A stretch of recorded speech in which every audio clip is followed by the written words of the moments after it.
There's a short story by Edgar Allan Poe called The Oval Portrait, and in it, it begins with a man wounded, traveling through the night in his carriage, and he and his driver are seeking shelter. They find an abandoned castle and find their way in, and the driver lays the man down in a bed and lights a candelabra and leaves, and this man is lying in the bed looking around the room and sees paintings on the wall. He looks from painting to painting until he sees one that he hadn't noticed that's beautiful, and the more he looks at it, the more intrigued he is, until he eventually finds it horrifying.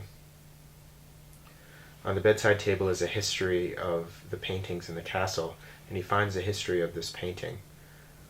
And it's a portrait of a woman whose beauty and innocence were renowned, and her lover was a painter, and he set about trying to capture this beauty. So she sat for him, and he painted. And day after day, he painted. And as he painted, she grew weaker. Until when he was very nearly finished the portrait, he said, "This truly is life itself," and finishes the portrait. And she dies. Now that's very Baroque and macabre, but it speaks to something very important in the act of looking. Looking is something that we do every day. But we don't often stop and consider the repercussions of looking and the dangers of looking, and that there are dangers to looking, to certain types of looking. Artists have tried to speak about this. Poe spoke about it with that story. Painters have tried to talk about it, Velasquez. But the best statements, or the most helpful statements for me about looking, have come from film. Some of the very most important people who have ever made movies have understand that film is looking.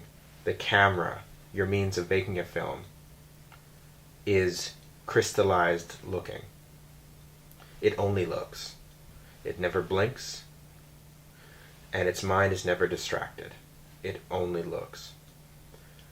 And so that equips them with an especially potent means of speaking about looking. Many directors have made films about looking, but one of the most famous ones is Alfred Hitchcock's Psycho. Now, it's more famous as a horror film and a slasher film,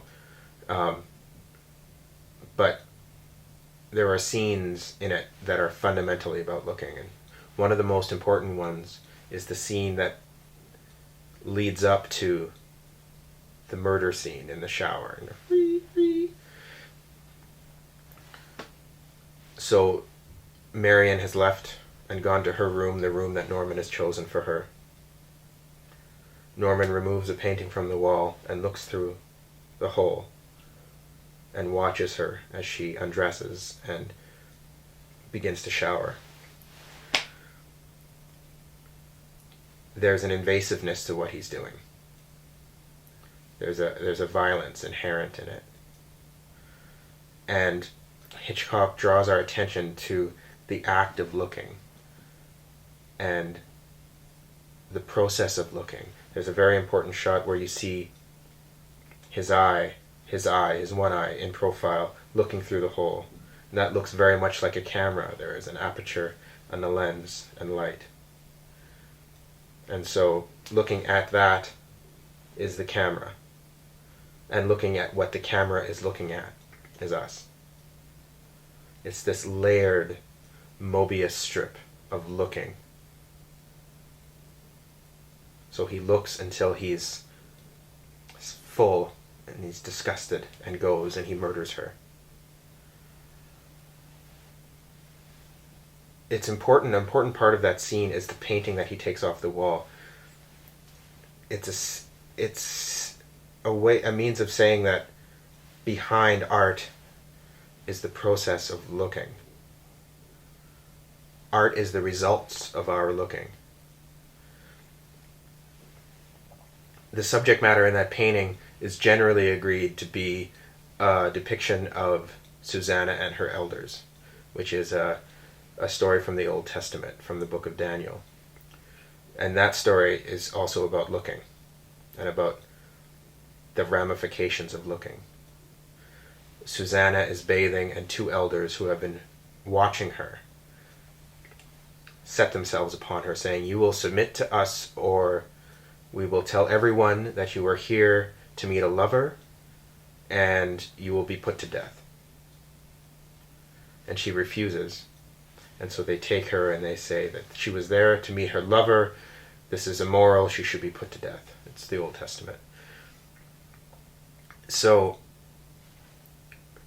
they're set to put her to death until Daniel arrives and then separates the men and cross-examines them.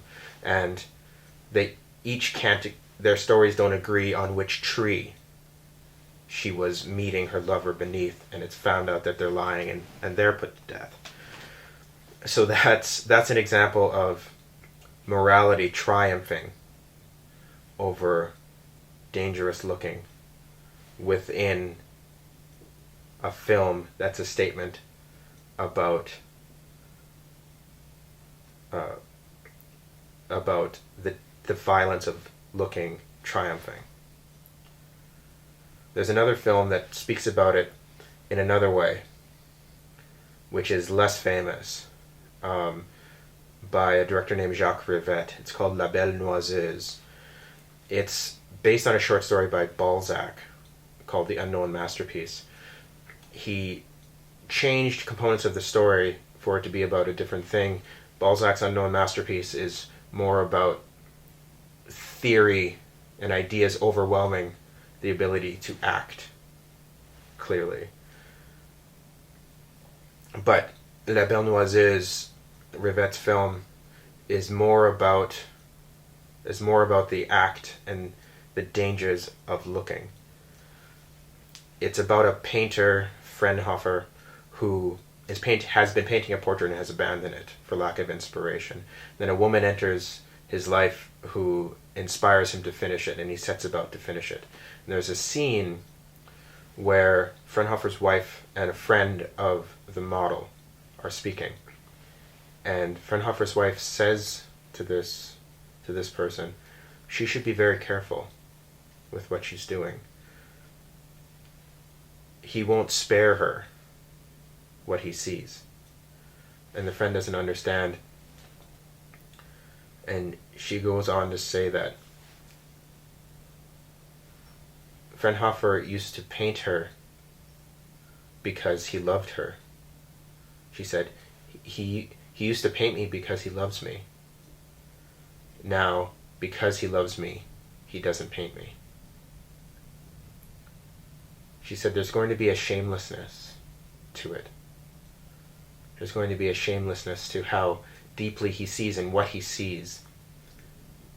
And because of his abilities as a painter, he has refined his ability to see and to depict what he sees. But what he's going to see, he has no right to see. It will be shameless. And she didn't mean the nudity. She meant that there are components of ourselves that are only ourselves, that are only ours. There are components of us that are not meant to be shared. They are jewels.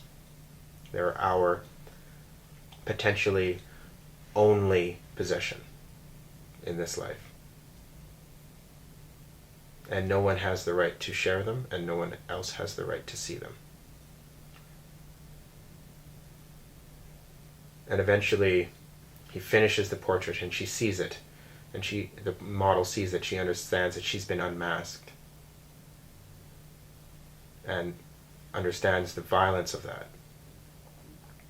And Frenhofer, too, understands. So what he does with the painting is he and his daughter, they take it and they brick it up behind a wall.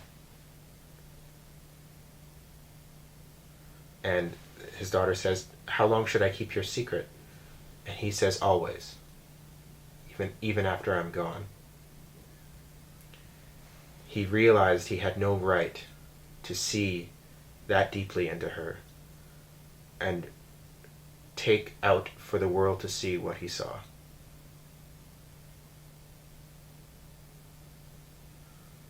There are interpersonal dangers of looking. And that's why I believe in formality. There's a quote from François de la Rochefoucauld, who wrote in Maxims. He wrote in short, very profound statements. And one of his maxims was something that took me a while to understand. It didn't make sense at first and almost seemed mean-spirited and nihilistic. But I think I've eventually come to understand what it means. The maxim is, society would not last long were we not all dupes to each other.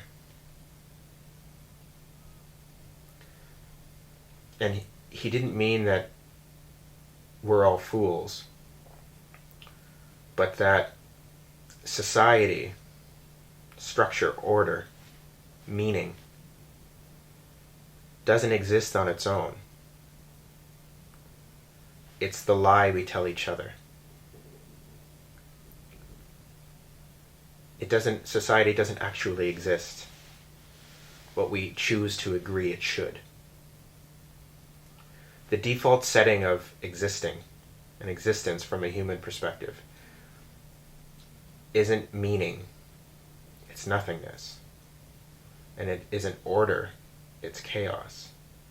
The only meaning that we have is the meaning that we agree together should exist. And the more that we look at each other, and the more that we look at the structures that we live within, the more we're in danger of disappearing to each other, to ourselves, and the more in danger we are of falling apart. Now, don't mistake me when I say that, because I don't believe that there should be too much formality and too much structure, because that's stifling. And I don't believe that there should be too many secrets, because too many secrets are poisonous. But there should be some. Since we're speaking about film, there's something that Greta Garbo said about that. She said there are parts of ourselves that are our sadnesses and our happinesses, our joys and our sorrows, that are like jewels, and by cheaping them, and by sharing them, we cheapen them. And it's not just the interpersonal dynamics that are dangerous when it comes to looking. It's your personal existence that's a huge component of looking.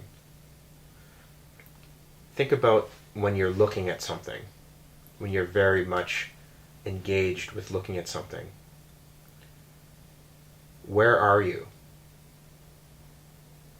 And I don't mean you, your physical self. I mean your consciousness, your awareness, the thing that makes the decisions, that moves your physical body around. Where is that? It's very much within the thing you're looking at. It becomes a part of that thing. And I find it very interesting, the words we choose to describe that in English. When you are looking at something, you are absorbed by it. It is absorbing. You are absorbed into that thing. Your consciousness is absorbed into that thing, and that thing is absorbed into your consciousness. You become a part of it, and it becomes a part of you. We also use the word occupied. He is occupied by this book. He is occupied by what he is looking at. It is an invading force. And it could be a force for good, and it can be a force for destructiveness. But it literally changes who we are. And it changes our ability to choose how we engage with each other. It's very important. And it's a component of every moment of looking. And it's important to the point where, like Socrates said, be how you wish to seem. When it comes to looking, see what you wish to be.